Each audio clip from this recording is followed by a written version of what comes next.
Hello and welcome back to another We Ourselves video. Today I want to catch up on my reviews by talking about episodes 5 and 6 of The Acolyte.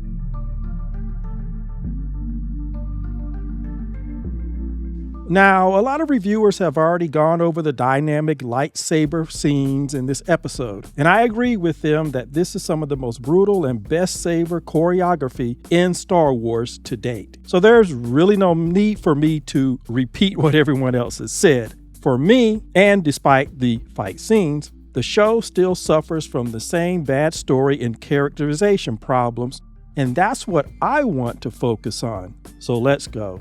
The issue.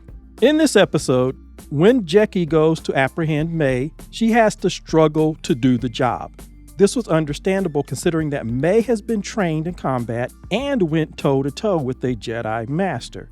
Seeing the battle go back and forth, and finally, Jecki is able to handcuff May. I had no problems with that. But later, Jecki is able to hold her own against the Sith warrior, even though he fought 4 full Jedis, killed 3, and injured a 3rd.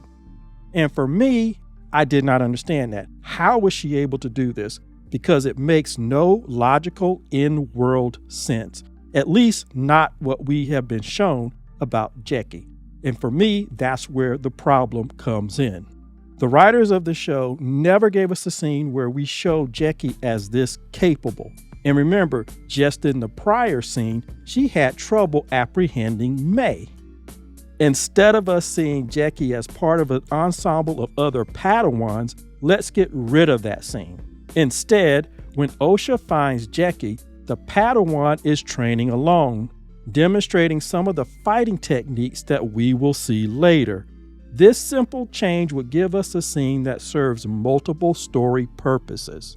The first purpose that this scene would serve to increase her combat skills on her own.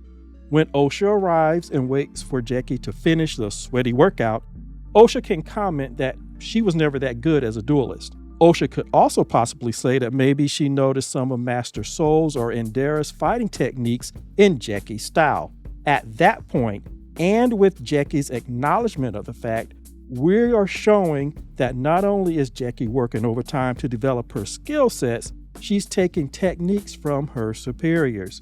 This would say a lot about her character and dedication as a Padawan. Another purpose that this alternate scene could accomplish is that the exposition dialogue now has a more energetic and interesting setting that would help to mask its true nature.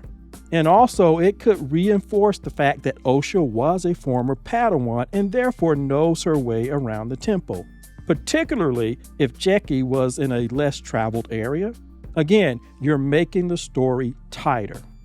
A third purpose that the scene could serve is that a lot of viewers mention that Jecki and Osha's conversations demonstrate a romantic interest between the two, or at least on Jecki's part. If The Acolyte, the supposedly queerest Star Wars show yet, wanted to play that up, having a post-workout scene with a sweaty Jecki would provide far more nuance or overt suggestion of that queer relationship. And of course, the biggest purpose that this new alternative scene could serve was the setup for the big payoff. Now that you've established a bit of characterization and private motivation for Jecki, when we see her go up against the Sith and hold her own for a while, that's now a payoff for this earlier setup. Of course, we don't have many of those type of loaded character scenes in the show because the Acolyte is misusing the concept of backward by design. In this principle, you start with where you want to end, your goal, then you work your way backwards.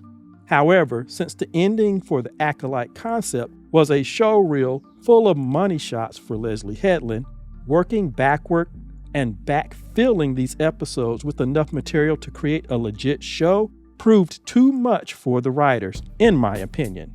Nothing in this latest episode has convinced me that this isn't an attempt to fill in the gaps of Headland's concept. It's why the show features so many dialogue-heavy expositional scenes and why characters just disappear from scenes just to show up again later at the right moment. It's becoming more evident that we're watching an attempt to connect a bunch of trailer footage shots. Again, in my opinion.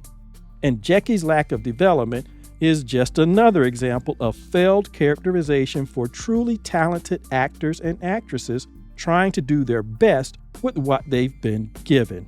Maybe one day the truth will come out and we'll discover just how little time was given to the writer's room for the Acolyte to turn this into a passable show. But anyway, those are my comments on episode 5 of The Acolyte and the problem with Jackie. It's really a problem with all of the characters, in my opinion. Spoiler alert, I'm not going to go step by step through everything that happened, but there may be spoilers in this review. So if you haven't seen the episode, go and watch it first and then come back. So with that out of the way, let's go. This episode has 3 basic scenes, and that's probably why my initial impression was that nothing happened. You have Osha and Chimere on his planet, wherever it is, because it's labeled as unknown. And so you have all of their dialogue. And that is where some of the best material for this show comes out, because it was the promise of dipping into what the Sith are like and how they think. That is what many of us longtime fans wanted when we heard about the Acolyte, and we were cautiously optimistic about what it would be. The first thing comes in the conversations between Chimere and Osha. Chimere's character is one of the best things in this episode. It's kind of like a glimpse into the promise of diving into the Sith that we were presented with when the Acolyte was first brought up. And so the conversations that he has with Osha are very deep and very thought-provoking. One of the things that he says to Osha, and I think this is very interesting, when Osha says that Master Soul is going to find her and that he's very strong in the Force and very powerful, Chimere turns to her and says, "Do you think that's his strength? That's your strength in the Force, Osha." That is very interesting, because for me, she is strangely powerless throughout the entire show so far. So when Chimere says that basically Master Soul is using your strength in the Force, or is tapping into your strength, it made me really stop and think, because May is always the one that seemed to have the strength, but Osha needed to be there. She got upset when Osha was going to leave her. So it makes me wonder if the reason that Osha appears so plain and powerless is because she's almost like a battery in some way to people who know how to use her. Like I said, interesting concept to come up in that conversation. The second scene happens on Master Soul's ship, where we have him and May, who's pretending to be Osha. And of course, he eventually discovers that she's faking being her twin sister, and he stuns and subdues her, and he says he needs to confess his crimes to the Jedi High Council, but we're going to get to that later. Another interesting conversation happens between Vanestra and her Padawan on the planet Kofar. When they arrive and discover that Master Soul's team has been killed with a lightsaber, she asks her Padawan, "What does this say to you? What do you see?" And he says that it means a powerful Jedi has fallen. And then he says, "You don't think Master Soul was responsible?" And Vanestra says, "Well, that's quite an accusation." But she didn't say no. And then later, her Padawan says, "Well, if he did this," meaning Master Soul, "why would he send a distress signal?"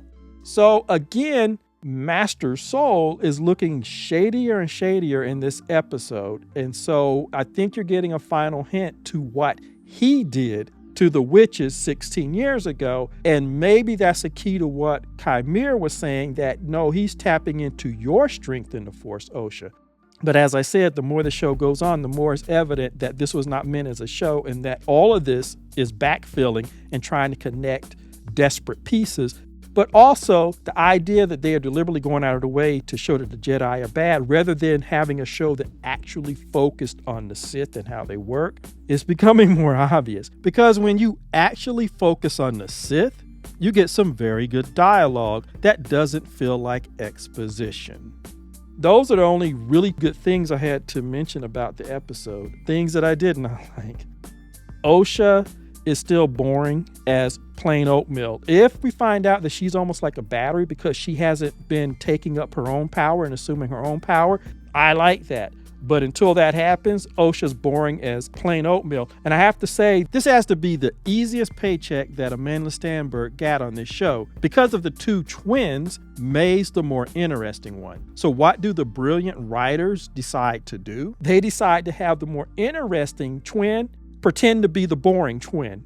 And the boring twin still gets to be herself. So Amanda Stenberg gave us 2 doses of the boring twin. I can't understand why a show is built on these 2 characters when they are the least interesting people in the entire show. And that's saying a lot. Second of all, the motivations of these characters continually to change multiple times within the episode. We've already seen that May says she wanted to turn herself into the Jedi, but then every time somebody come to apprehend her and take her to the Jedi, she always fights them. She fought Jackie. She fought her sister.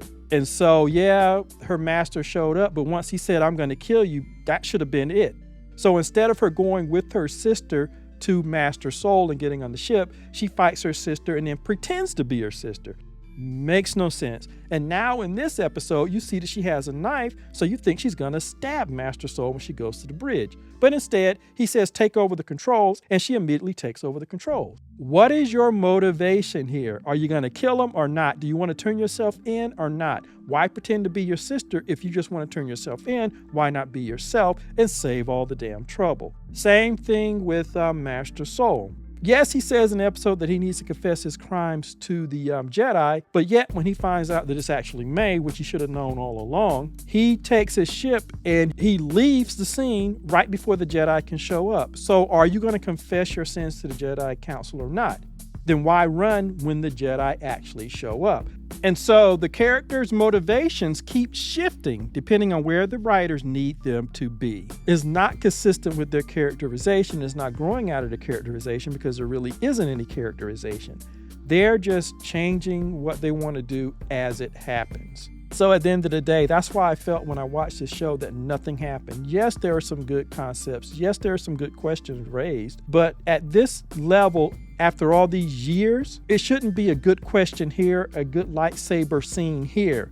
It should be good all the way around because they've done it before. So there's really no excuse. So anyway, those are my comments about episodes 5 and 6 of The Acolyte. As always, like, subscribe, and share, and I will see you in the next video.